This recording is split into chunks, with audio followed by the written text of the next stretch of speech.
Good evening, brothers and sisters. Welcome again for tonight's Dhamma talk by Brother Vong. Please put our palms together and say sadhu 3 times. Sadhu, sadhu, sadhu. Brother Vong. Good evening, brothers and sisters. The topic for tonight is Buddhist Mysticism and the jhana.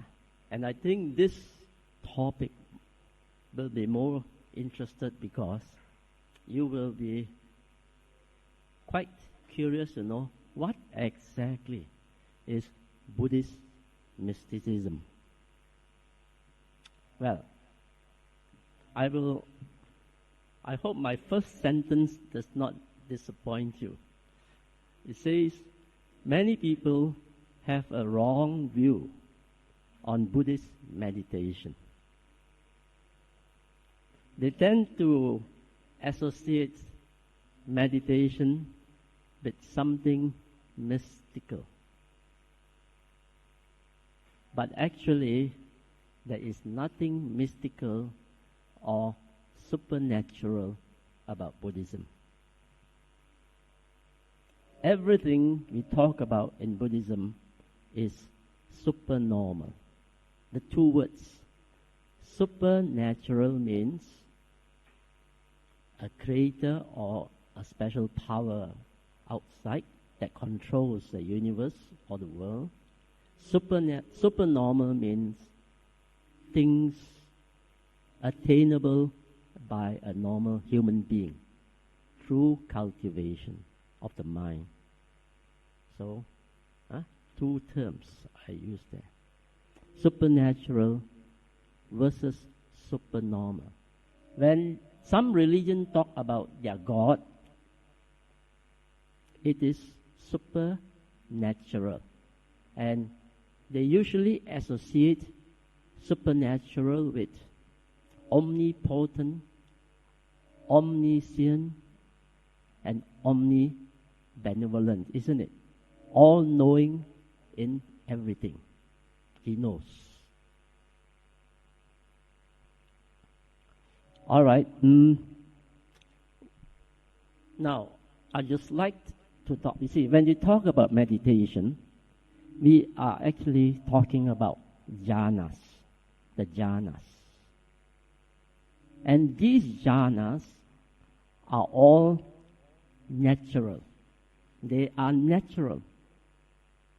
Any one of you here can attain the jhanas if you follow the teachings of the Buddha in the correct way. That means you follow the Noble Eightfold Path diligently. Anyone can attain it, provided, as I said, you work hard on it. So jhanas are not special powers given by any special being outside. Nothing, it's not a miracle. Now, how do we define miracle? How do we define miracle? Normally, miracle, we can call it in a very simple term, the intervention of the divine, isn't it? The intervention of the divine. But in Buddhism, there is no intervention of the divine. Now, para 2, I would like to first, now I've given you the term supernatural and supernormal. Now, let's see what happens when you become a supernormal person. Bandi Punaji likes to say, you become a superman. And he used to say, there were plenty of supermen during the time of Buddha in India. There were many yogis who are very powerful in their meditation. Now, as one progresses in his meditation, he will attain the jhanas.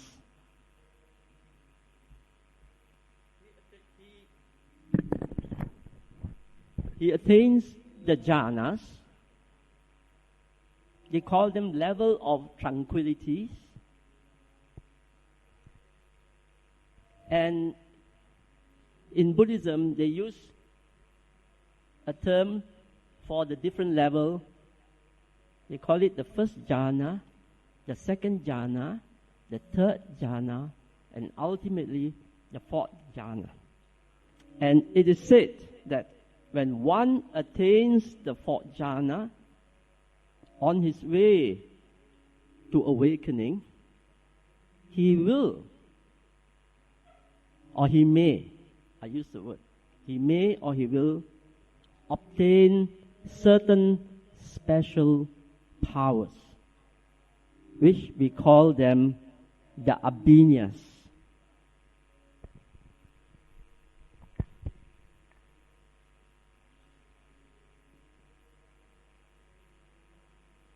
It's called the abhinyas. They call it pancha abhinya, 5 abhinya. He gets his 5 supernormal powers. Now I put it in para 2 for you to see. They are 1, he gets psychic powers. Many of you are very interested in this. Then he has the divine ear, the divine eye. He can read the minds of people. He can read mind reading. And lastly, you are able to recall your previous births. 5 supernatural powers. It's only ordinary people who do not really understand meditation. They think it is special powers. It is not. Anyone can attain this power.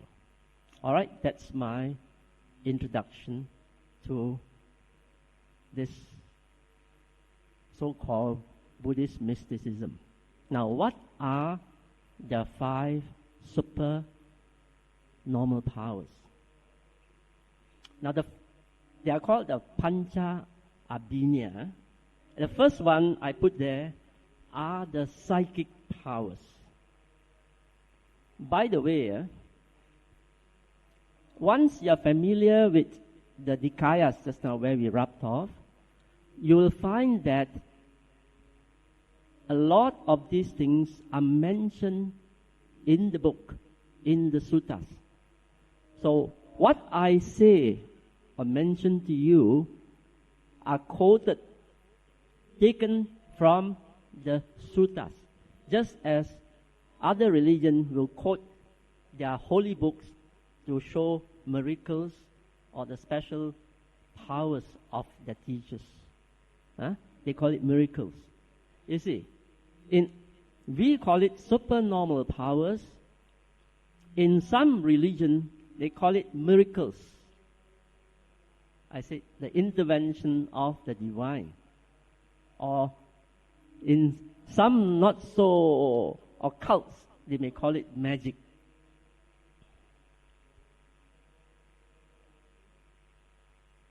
Well, in Buddhism, you can say there's no such thing as magic. But I told you, as you develop your mind towards awakening, not all can attain these special powers. Now, the main disciple of the Buddha, I gave it to you there, Sariputta. Although he is the smartest of all the disciples, he has no psychic powers. He couldn't perform any psychic deeds. But he was a real, really awakened person who could analyze or answer the Buddha's situation. He's the number 1 disciple. But the other disciple, another main disciple, which I gave you there, Moggallana. Moggallana has all these activities. He has got all these activities.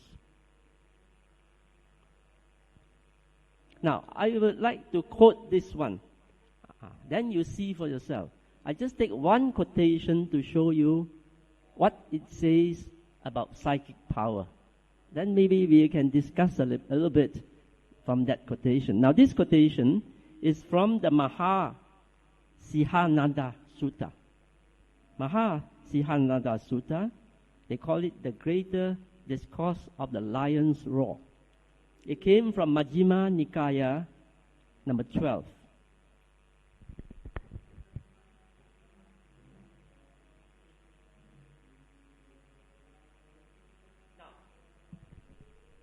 This is the quotation I took from. Incidentally, a lot of Pali words have similarities with the Malay language. In fact, this area borrowed a lot of words from Sanskrit. Look at the word.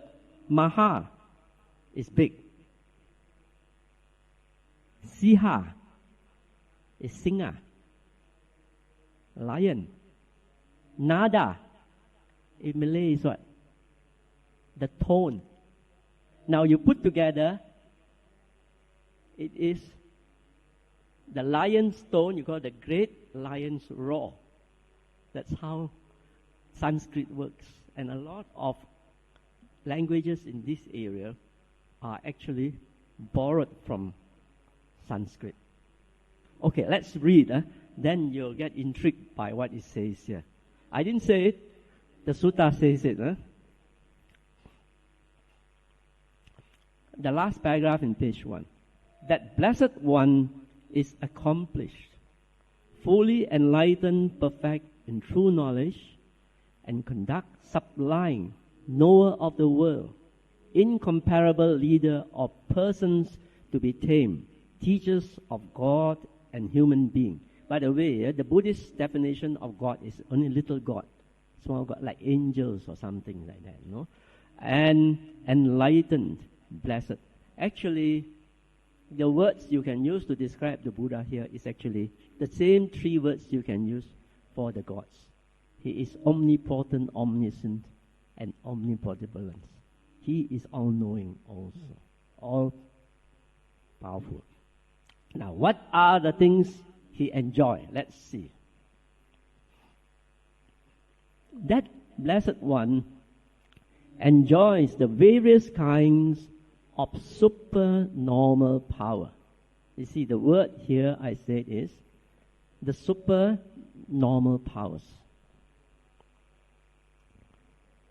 The first one, very interesting, you see.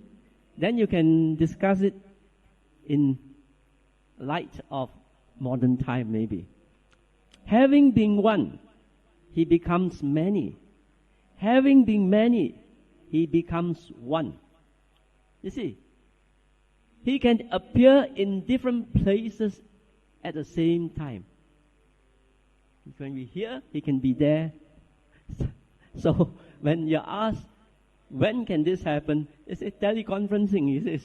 Or using projections of images and sound. It can be done. Well, you think about this as we go on. It has been described as miracles in some holy books. It's nothing in the Buddhist text. It's just normal. Now, the second one. He appears and vanishes. He can appear, he can disappear. Now, here we talk about matter. When the mind is so powerful, he is able to change matter into very fine matter. And let's see what's the next one he can do. He goes unhindered through a wall. He can go through an enclosure, through a mountain, as through space. He dives in and out of the earth as though it were water. He walks on water. You see? What's so great about walking on water? The Buddha can do it. I didn't say it, it's from the scripture, the Buddhist scripture. Without sinking as though it were earth. Seated cross-legged, this is more fantastic. He travels in space like a bird. With his hand, he touches and strokes the moon and the sun, which is so powerful. So powerful and mighty. He wields bodily mastery even as far as the Brahma world. Now, I can only think of one explanation for some of these things. To me, I think he is able to change his body matter into different molecules. Like you can talk about walking through wall. Actually, the wall is not a solid if you go beyond science. There is a lot of space in the wall. If you are able to change your whole body matter structure, your mind, you will just merge through it and go through it. That's what it says. I'm in the explanation. Just like ice, water, and gas. Same element, H2O. You can't push your body through a block of ice. But when the same molecule changes structure to water, you can walk through. But when it becomes water vapor, you just sail through without realizing it. Now, then he talked about stroking the sun and the moon. It's so hot and so...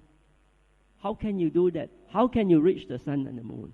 So what I feel from the interpretation is that he is able to change his body into energy, and he can travel at the speed of light from one end of the universe to the other end. So powerful is the mind of the Buddha that he can do all these things. So these are the psychic powers one is able to obtain if he has achieved beyond the fourth jhana. But not everyone. Let's see. Walking on water is nothing. Going through the wall is nothing. You read the sutta yourself and check it and see. You see? I didn't say it. I just took it.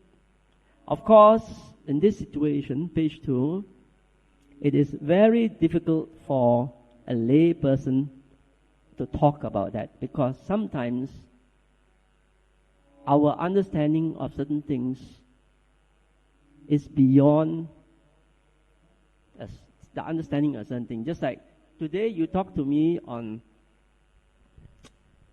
energy and wavelength, I only have a very faint idea. Everything, look at today, everything is on the computer or phone.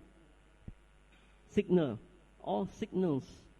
Your image, your email, your SMS, your pictures. You can talk to somebody the other side of the earth as though he is in front of you. You see, everything is done by wave signals, satellite signals. So I presume the same principle is applied here. So you see, to a lay person, he cannot understand this. So he thinks it is magic, or he thinks it is miracle. As I said already, he can rise up in the air, he can plunge into the earth, he can walk on water, becomes invisible, he goes through the wall. I'll give you some stories here about these things. I'll give you some stories I took from the scriptures, the Buddhist scripture. He is able to turn his body into energy and then travel through space at a very high speed.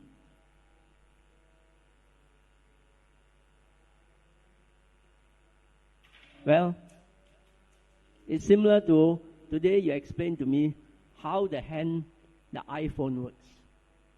That's good enough. How the iPhone works. It's a similar thing. The iPhone is everything today. It all works on signals, wavelengths, with the satellite in the air. So it's the same, it's almost the same principle. Now, I give an example here to explain to you that these things has happened during the Buddha's time. From this sutta, I put it there as Rohitassa Sutta, page 2. Rohitassa Sutta is from the Anguttara Nikaya 4.45. So if you have time, you read this sutta and see about what we call it, like something like astral traveling. Astral traveling in modern. There's one writer those days was very popular. He got Lobsang Rompa. He talks about astral traveling. Well, this is something like that. You know what it says? One day, this a certain Deva, he came to meet the Buddha and asked a question. He asked the Buddha, if we travel in space, can we come to the end of the world? Now, in this case, the end of the world here means actually Buddhist immortality or awakening, the cessation of dukkha. That's what we are all trying to seek ultimately. So he asked the Buddha, can I be awakened or bring dukkha to an end if I travel to the end of the world? What it means, that means when you can do that, it will bring dukkha to an end and become free from birth and death. It's something like Buddhist immortality we are talking about. Then the Buddha said, the Buddha replied, he said, no. You cannot come to the end of the world by traveling in space. The Buddha said, you cannot. And then the Deva responded and said, yes, your answer is wonderful because I know it from experience, he said. These are stories, not you just, it's from the, he says, I used to be a yogi before this life. I was a yogi. I had a very high level of meditation, and I was able to turn my body into energy with my great psychic power. And I tried to travel to the end of the world. I did that for 100 years traveling, the speed of light or whatever it is. Very fast, you can say it's the speed of light today. So it can tell, give you an idea how fast he traveled. But I couldn't reach the end of the world. I died. After traveling 100 years, I couldn't reach the other end. So, and then I was reborn now a Deva. Because of his high level of meditation, he was reborn a Deva. No. So, then the Buddha told him, if you want to come to the end of the world, that means free yourself from death and dukkha, where there is no old age, diseases, and death. If you want to go there, that is not the way. Without reaching the end of the world, you cannot bring old age, diseases, and death to an end. I just had a discussion with a brother. This is the Buddhist immortality people were seeking. Then the Buddha gave a very famous word. I want you to remember this. You quote this. The next words in italic. This is very important. It says, it's something like the Four Noble Truths in a way. No? It says here, you just replace the world with dukkha. The world with dukkha. You can say dukkha. The world, that means dukkha. The beginning of the world, that means the arising of dukkha. The end of the world, the cessation of the world, that means.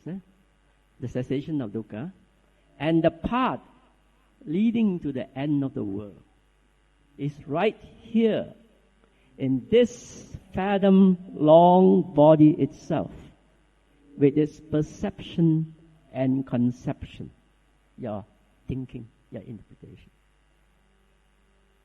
So you see, this is the answer he gave. You can only put an end if you understand the perception and your thinking within your own body.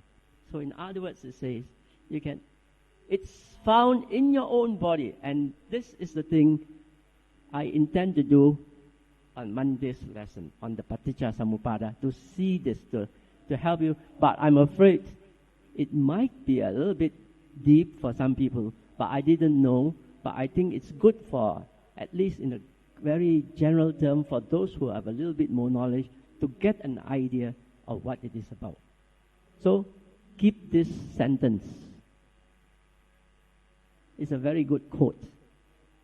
All right? Any question on that? That is a super, yes.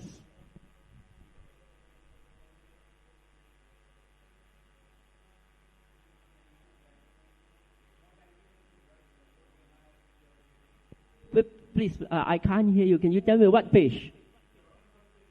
First page, what is it?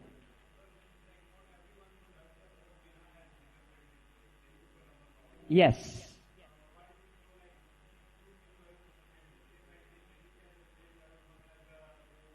Different experiences. Some people will develop. You see, the purpose of developing jhanas, I will talk to you later, is not to get psychic power. Is to find freedom from dukkha.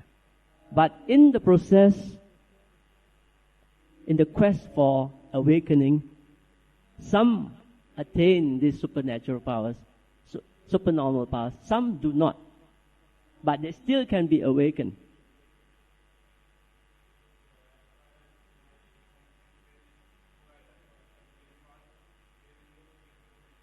I can't explain beyond that.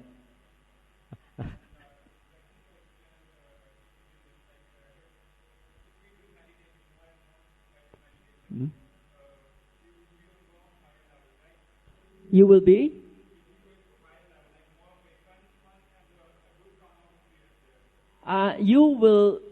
Your mind will be purified at a higher level. That's right. Definitely, when you have that purity of mind, your actions cannot be bad. That's why people who attain the first jhana and above will never be born below the Brahma realms, they say. They are born above the Brahma realms.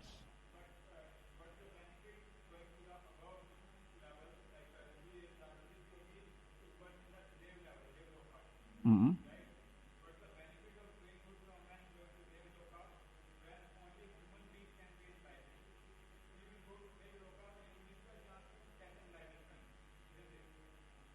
No, you see, once if you have got your jhanas,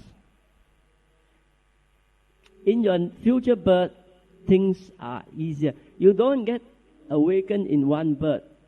Thousands, 100,000s, it says here.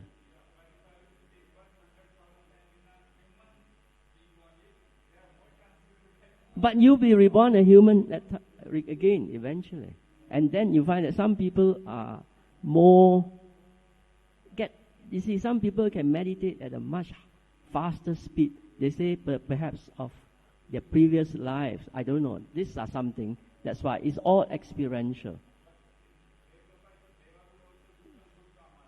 Can.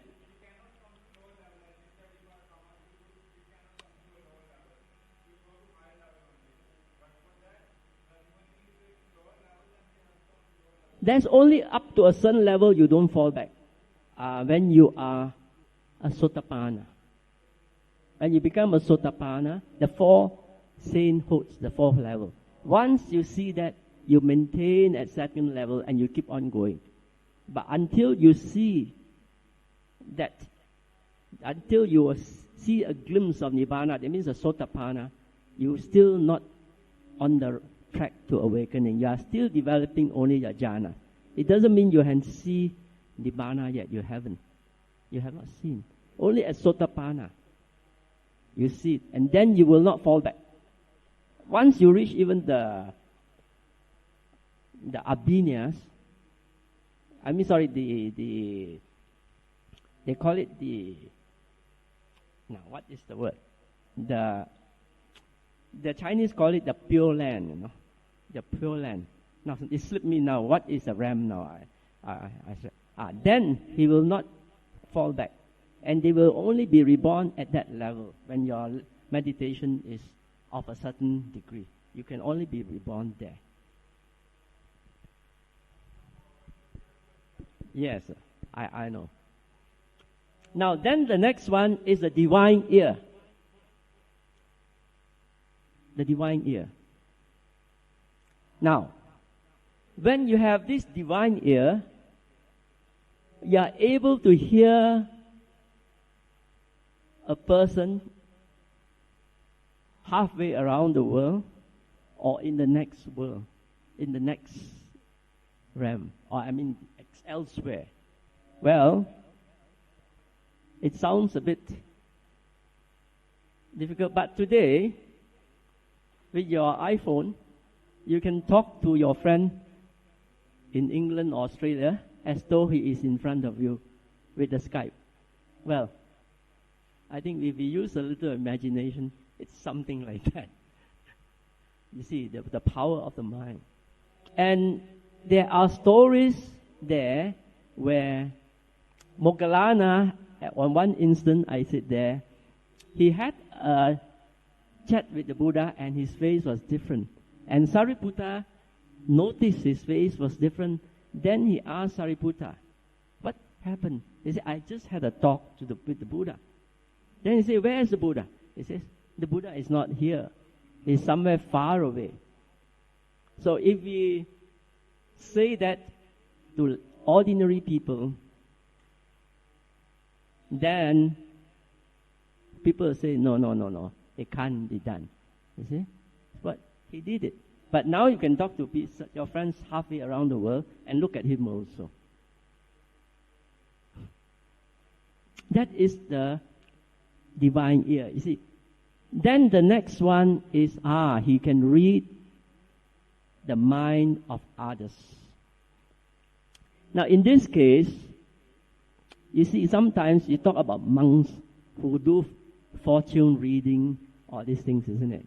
Actually, one of the Vinaya rule, the rule of the monk is, you are not supposed to do any of these things. I will give it a side one occasion later on, that it does not encourage anyone to do it, especially like taking money for fortune reading. But, well, there are also rogue monks who are attracted to money and they do that after attaining certain powers.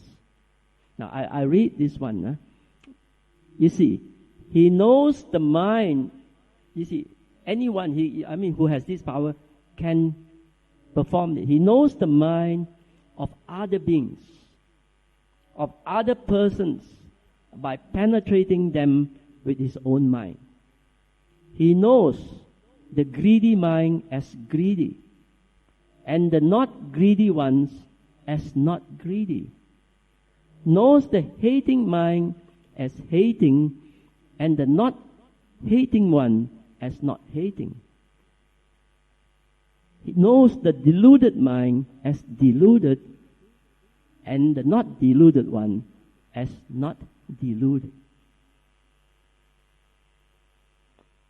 He knows the shrunken mind and the distracted mind, the developed mind and the undeveloped mind, the surpassable mind and the unsurpassable mind, the concentrated mind and the unconcentrated mind.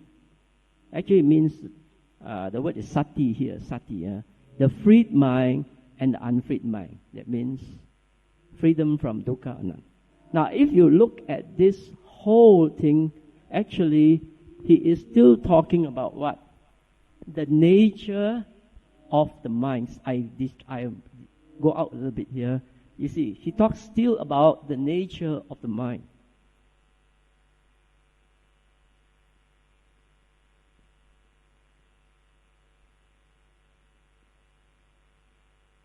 And the nature of the mind, we has always using the three words. You see, the whole paragraph is talking about that three words. He can see a person, the mind of a person, with greed, hate, delusion. Or a person absent, with the absence of greed, hate, and delusion. That's what. Sorry. Delusion. Thank you. You see? So that's the nature of the mind. The other thing we talk about all the time is the nature of existence.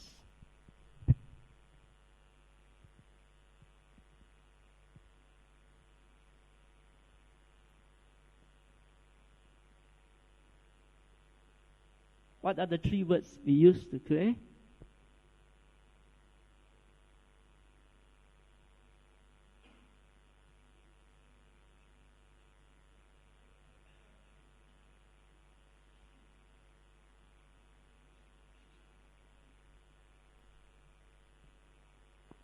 Three: anicca, dukkha, and anatta. That means impermanence, unsatisfactory, and non-self.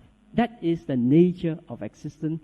The other one is the nature of the mind. So the Buddha, if he is able to penetrate, the mind, he's able to read the mind. But, you see, in the case of the Buddha, he does not use this certain psychic or the special power to take advantage of you, to know what you're thinking. Actually, what he does is, if you read other stories, every morning after the Buddha wakes up, he will look into the world with his eyes and his mind and see who needs his help. Then he will, after his rounds, his arms full, he will go to that person because he could see the mind and help him. Help him not on any other things, but just help him to clear his delusion and help him to attain awakening. Not reading his mind for other gains, but helping the person. Just like the sutta I talked about, the Sivalokavada Sutta, he decided to see that young man that morning and ask him, why are you washing yourself in the river and why are you praying? Actually there's nothing wrong with washing yourself in the river. It's something ritual and rites, which all religions do have a certain amount. But what he's trying to say is doing that is not enough, that's it. You see? Even in every religion, there are rites and rituals. That's why that's what even in the Buddhist scripture he says, if you want to become awakened, you have to go beyond rites and rituals. That's what it means. All right, you see, so that is the power of the the mind, sorry. This is the third one, the mind. Then the fourth one, he talks about the divine eye. This one, you see, also it talks about with the divine eye, he sees beings passing away and reappearing, inferior, superior, fair and ugly, fortunate and unfortunate. He understands how beings pass on accordingly to their action. Thus, these worldly beings were ill conducted in body, speech, and mind. Revelers of noble ones, wrong in their views, giving effects to wrong views, giving effect to wrong view in their action. on the dissolution of the body after death, having reappeared in a state of deprivation, in a bad destination, in perdition, even in hell.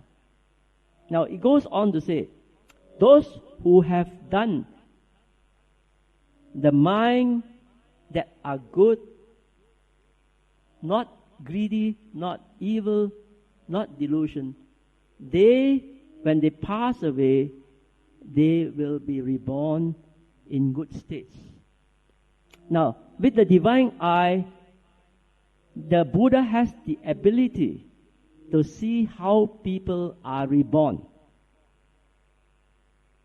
And where they are reborn depends on their karma. That's what it says.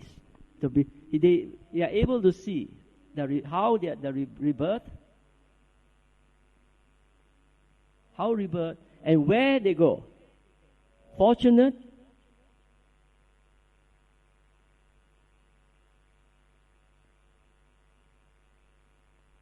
the fortunate worlds or the unfortunate.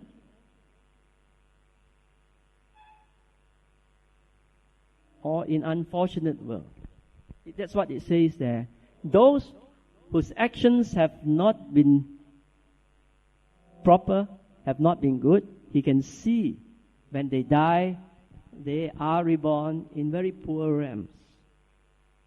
But those whose actions, speech, and mind have been pure and good are born in higher realms. He could see it. That's why some people ask, are these things real? Well, I wouldn't know. If you have faith in the Buddha says, I know it. You believe me. I have seen them. He says in some quotation. He said, I've seen them myself. There is such a thing as karma and rebirth, he says. He can see how they are reborn. So he knows. That's why he says, watch your action.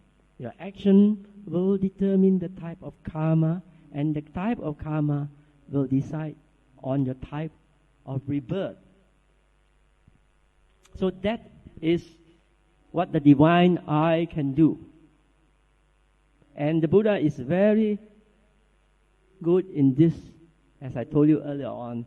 He will use the divine eye to see the world and to see who needs his help.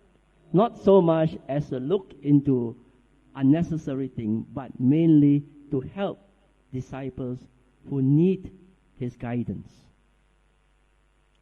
Now, I give you a story here about the divine eye. This is also quite a long story. I cut it short to you. This is about the Mahabrahma. Yeah.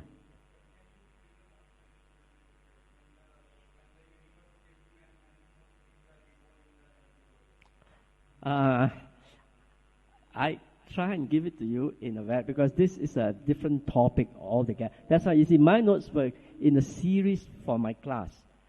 But I can tell you one thing. You see, in all, what we believe is this universe has got a beginning, stability, and then an existence, in other words, and then an end. It's one whole cycle. It starts, and then it vanishes, then it comes back again, like a big bang. Millions of years we are talking. We are not talking about 10,000 years or 20,000. And when it explodes, the whole universe explodes. Energy cannot be destroyed. You see, what happened is, they talk about this, there are certain terms that's actually on this universe. There are periods where the universe will expand and expand and expand. And you find the planets are getting further and further apart. And then comes a time, it remains for a long time like that. And then it starts to shrink and shrink and shrink until it becomes so compact and packed. And when that happens, the only beings that survive are beings in the form of energy. The formless beings. That's another long story about how and what happened. if you want, this is the sutta you read.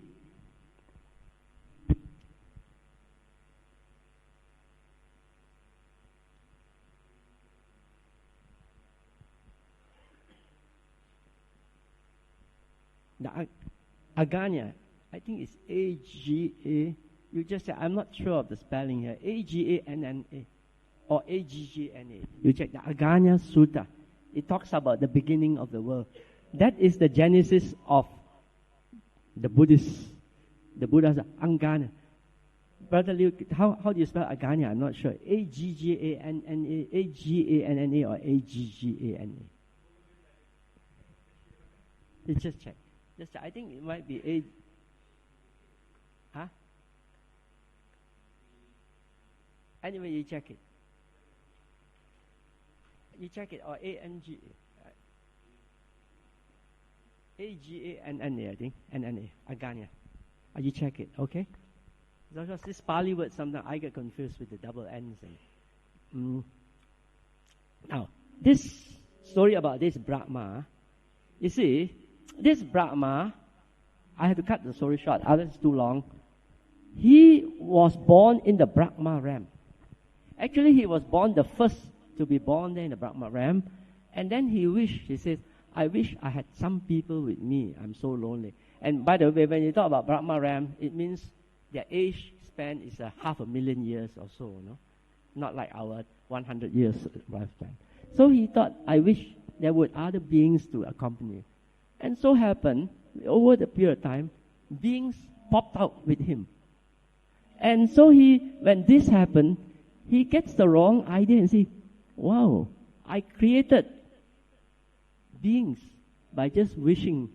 And so he thought, he is the creator of the world, the Mahabrahma. But Mahabrahma thinks he is the creator of the world. So he gets quite conceited within his own world, his own realms. And the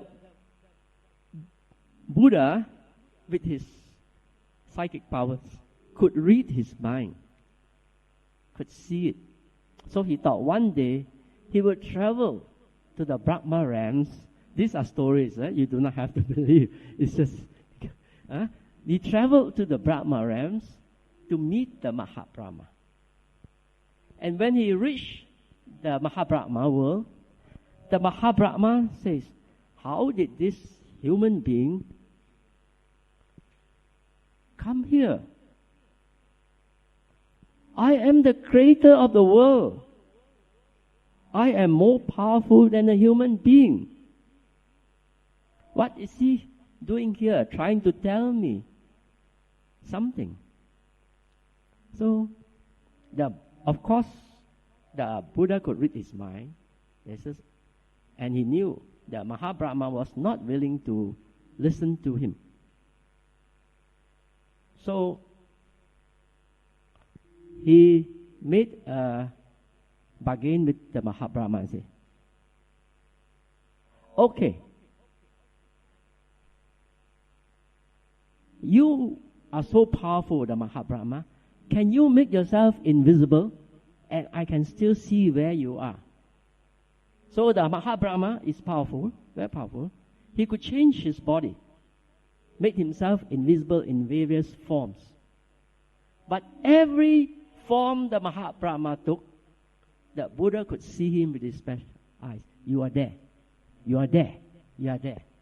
Until the Mahabrahma could not keep himself invisible. He realized he could not keep himself invisible from the Buddha in spite of his power. Then the Buddha told him, now I will make myself invisible. You try and find me. The Buddha did that, and the Mahabrahma could not find him. Then only he realized that the Buddha was more powerful than him. So it says, now it shows his mind, the Buddha has a special mind, the special divine eyes.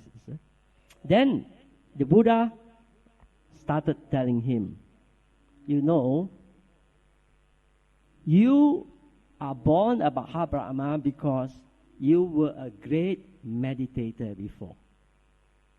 And with these powers, you have been now born a Mahabrahma, and if you use the power, you can look back and see your previous lives.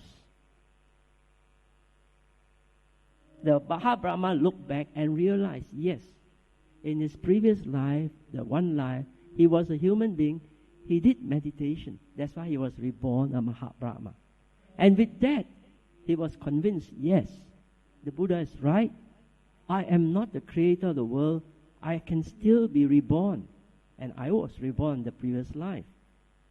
So after that, the Mahabrahma agreed to take the advice of the Buddha. So the story goes to say, you see, about his ability to make himself invisible, to see, to listen, and so forth. That's the story. Then the next one is also, with this super normal power, you are able to see. That's the bottom of page 4. I'm not going to finish it because I'm going to go up to page 6. You are able to see past lives. Not one life. You can see the hundreds of past lives, thousands of past lives, 100,000s of past life in between. Birds, how many birds? So that is the ability of people with past life. So you see, with this ability, when he talks about rebirth, past life, he is talking from experience. I have experienced it, I can see it. He says, I'm not talking about something beyond my comprehension. I can see it, so you believe me. So when he explains that, it proves that there is such a thing as rebirth, many lives. Now I would like to introduce a few names to you. The most recent writer is this Dr. Weiss.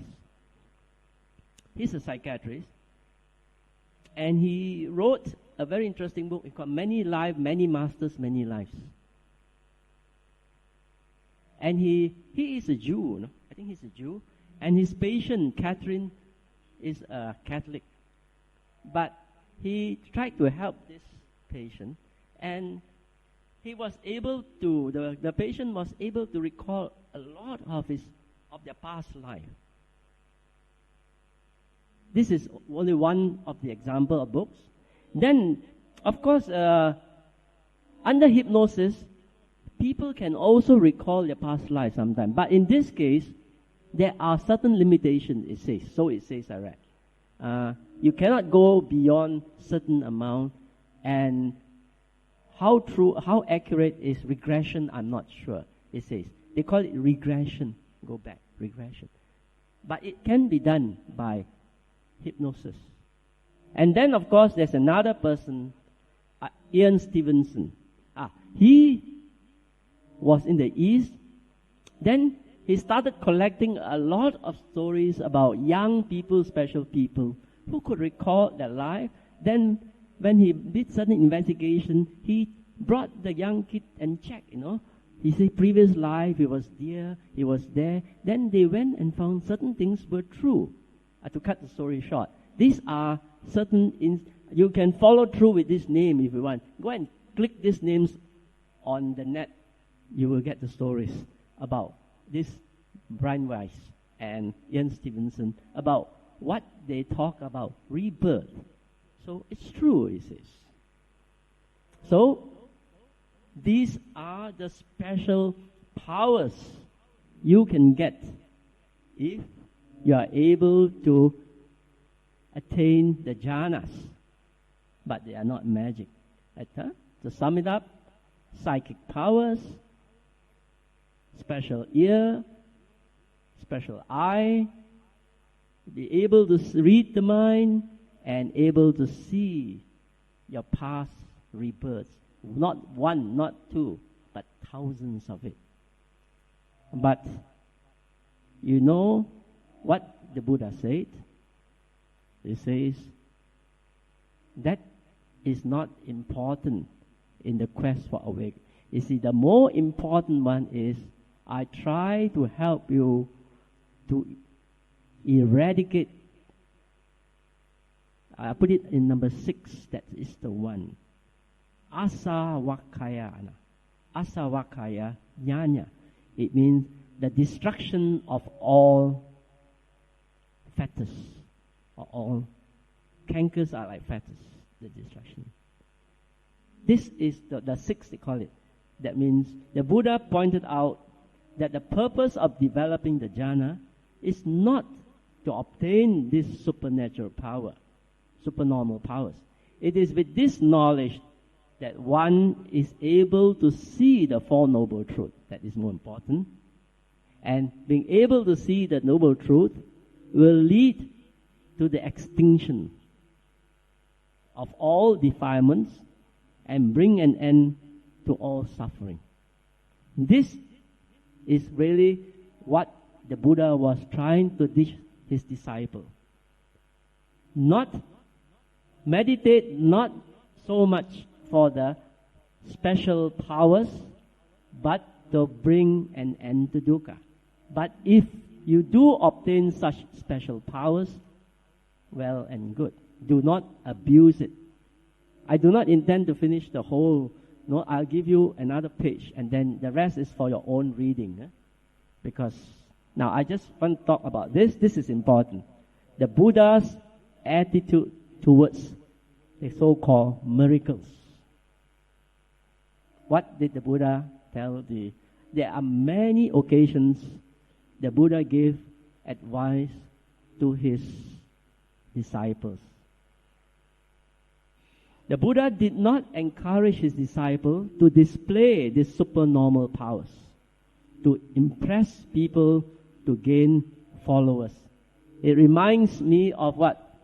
The medicine man trying to show his kung fu to sell his medicine sometimes. Well, he said, you do not do this to gain followers.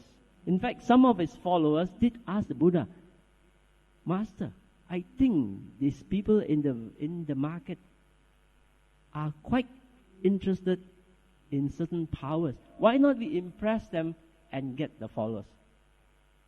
But the Buddha, this was not what. Then this is, but you know when the Buddha asked, this is why the Buddha asked, what is the purpose of showing psychic power, he says.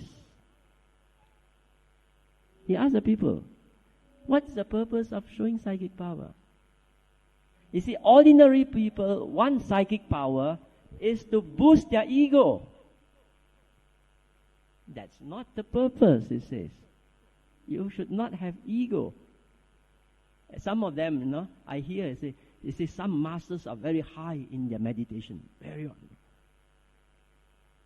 Well and good if you are high, but it should not boost his ego.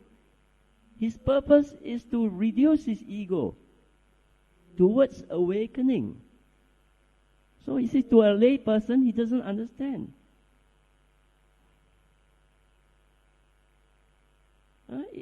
It's only to satisfy his desire.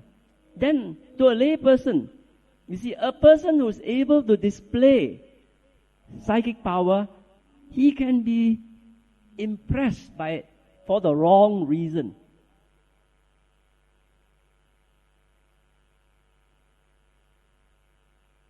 You see, a lay person can be impressed by all these things.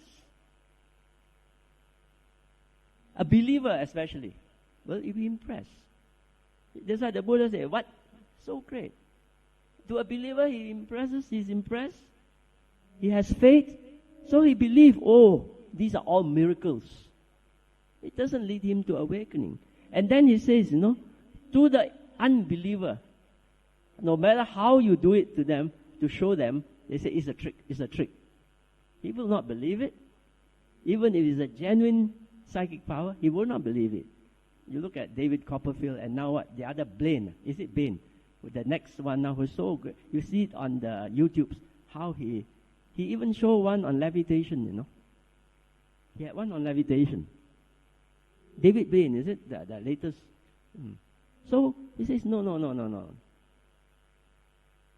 He says, no, don't show all these things for the wrong reason. Do not impress people. So from here he says, we find out that to an ordinary people who do not understand, they think it's miracle, it's great. They think it is something from the external powers. It's quite different in Buddhism. Now, let's see this actual situation, what the Buddha actually did. You see, in one of this sutta, page 6, there was this person who asked the Lord, you see, Nalanda is a successful city. The people living in Nalanda are prosperous and they have confidence in the Blessed One. Lord, it would be good if the Blessed One appoint a monk to work a marvel of supernormal power. I keep on using the word supernormal power. It's even taken from it. They never use supernatural. It's direct. I took it. Because those words in italics are taken from somewhere. So that the people of Nalanda might become much more confident of the Blessed One. It means to say, show off your power to get more followers and impress. You see. Then the Buddha said, no, Kaveda. I do not teach the law to bhikkhu in that way. No. I said, don't do it. Then he explained there are three kinds of supernormal powers you have here in this sutta, which I already said. The first one are people with the psychic powers, which he says, no. I don't use that. You don't use it at all. Then the second one, you have the supernormal power to read people's mind. He said, no. You don't impress people with that. Then the third one is a supernormal power to able to read the mind and guide the person according to his needs. That's why he can teach according to the person's ability. That's the ability of the Buddha. Then he says, this is the one you should use to help people. But not the first and the second to impress people. You should not impress the people, but to help the people. Then I took this one, okay? And then he says, you read page 7, the italic, he says, you only help a person when you see the person needs help in his progress or in his quest for awakening. Other than that, do not. Now, this story is another story. This one is more direct, you see. The story of Arahant Pindola. So it says. Now, this disciple is well known for his psychic power. He has a lot of psychic power. One day, a very rich man was quite bored in a village. He wanted to see some excitement. He heard so much about people with psychic power, so he asked his people, set up a very high pole, put a bowl on top. Now, then he made an announcement and said, anybody who can climb up the pole without using a ladder and reach the pole, you can have that. So this Pindola thought, this is the time for me to impress the people, to show how powerful the Buddha's disciple was. So he flew into the air. You see, these are stories, he can fly in the air. Superman. Took the ball easily and said, I think I'll bring it to the Buddha and give my master and show. But the Buddha heard about it. He knows about it. He sent for Pindola and he called him. And when Pindola called him, he asked, give me the bowl. He took the bowl. He smashed it. And then he reprimanded Pindula said, this is I put it in quotation, I am displeased about the demonstration of your psychic power. You must never show off your power just to impress simple, ignorant people. Paragraph 4 in italics. Do not do that. Then it goes on to say, I do not praise one who displays psychic powers. I praise the person who can teach the Dharma. The ability to teach the Dharma is the greatest psychic power. If you are able to teach the Dharma properly, the person will benefit by that.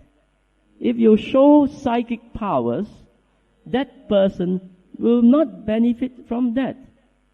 The teaching is more important than just giving gift. In this case, showing off. I do not. Actually, to make it more exciting, Bhante Punjaji told he says, you know what the Buddha told the Pindola? You are just like a woman taking off all your clothes in the marketplace. Shameless, bearing yourself. That is the extreme of, just to remember, you do not show off. Now I will stop here for question time because you can read the rest about the twin. They say, this one I won't say much. I just tell you, although the Buddha told his disciples, you must not show off your psychic power. He did not say, I cannot show off psychic power. There were a few occasions where the Buddha performed miracles, or so-called miracles. And this is one of them. They call it the twin miracle or the Yamaka Patihariya. This one I will not waste the time because this is the one he showed his fantastic power of showing light coming from one side and water from that side and alternating. There is a sutta on it, but I will not. So what I would just like to introduce to you is that if you practice your jhana hard enough, you may get special powers. But that is not the main aim. Your main aim is actually awakening. But in the process of awakening, you get psychic power, well and good. But even what the psychic power has been described in the suttas, very detailed. But even if you have psychic power, do not abuse your psychic power. That's why fortune telling is not actually permitted among monks. They are not allowed. But you have seen some, isn't it? So that, and then I give you a few stories about his ability, his qualities of having psychic power, and then his attitude to disciples who showed off their psychic powers. He rebuked all of them. He reprimanded all who showed psychic power. Do not do it. Well, with that, I end the talk, and I just give you some time in case you want to ask some questions. For the rest, you read it yourself. Read it, the jhanas there, the magical power, about this twin miracle, you can read it yourself. Okay. And then the sutta about the traveling in time is the one, is the Rohitasa Sutta, the end of the world. You read it yourself. All this talks about certain power. But he also said, it's mentioned even in the scripture, these powers are not from the Buddha to the disciple. They were already there in India. There, even up to today, maybe, I believe there are still great gurus who can do a lot of these things. Not only Buddhists, but all other religions have got this power. Okay, with that, you can ask questions in case you have anything to clear your doubts.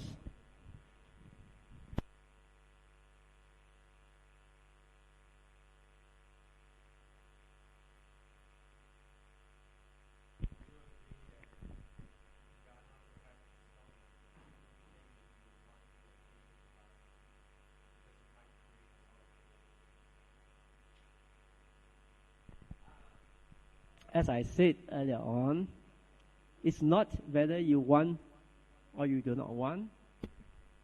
It's sometimes it pops out, you acquire it, or some people even, as I Sariputta has no psychic power, but he's the smartest of the disciples. But of course, it can lead to ego if he still doesn't understand what is his purpose of meditation or the purification. Yes. But I suppose most monks, when they are at that level, that ego is almost gone or nil. That is already an arahant stage, almost gone. His self is gone. You know, there are two words which I gave you in my earlier note. First is a self, the intellectual understanding of I know no self, but still you feel the self. But when you are an arahant, the emotional level of the self is also gone. That's the level that I was talking to brother just now. When you are in that level, you don't ask even, where do I go to after Nibbana? Because you already even you experience the emotional level of there is no self. Beyond intellectual now. So I don't think there will be, but it's a good question, is it?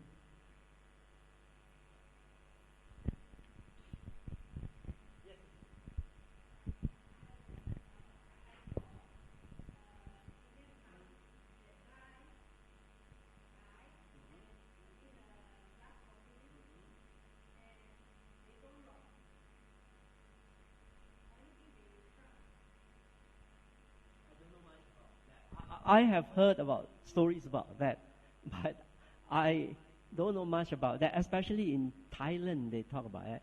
Anyone with experience want to add to that? I know some of them are well preserved. Well preserved, I don't know for what power, but some people may know more. I have no experience about this. I heard stories about that.